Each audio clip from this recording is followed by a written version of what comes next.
Hello guys, welcome to my vlog. तर मागच्या व्लॉगमध्ये मी सांगितलं होतं की आम्ही वन डे रोड ट्रिपसाठी चाललो आहे. तर या व्हिडिओमध्ये मी सांगणार आहे की आम्ही नेमकं कुठे चाललो आहे. त्याआधी सकाळी लवकर निघलो होतो, त्यामुळे नाश्ता वगैरे काहीच केला नव्हता.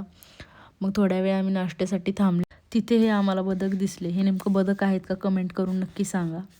मग पटकनच आम्ही वेळ न वाया घालवता नाश्ता वगैरे केला आणि लगेच पुढचा प्रवास चालू केला.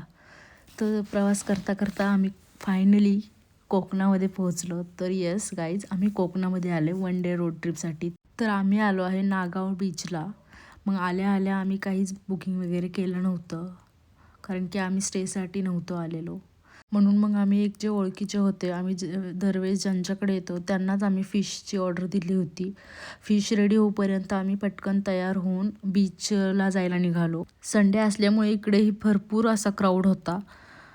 आम्ही रूम बीचच्या वॉकिंग डिस्टन्सवरच घेतली होती, कारण मुलं भिजली तर त्यांना चेंज करायला जवळ पडेल. त्यानंतर थोडेसे शूट वगैरे घेतले.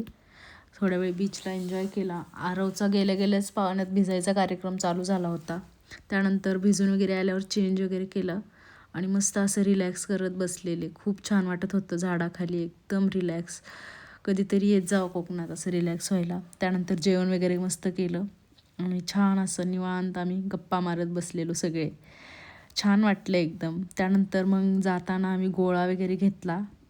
सनसेट बघायला जायचं होतं, पण परत वन डे होते आमची ट्रिप, त्यामुळे लेट होईल. मग आम्ही लगेच निघालो पुण्याला. Thanks for watching. व्हिडिओ आवडला असेल तर नक्की फॉलो करा. बाय.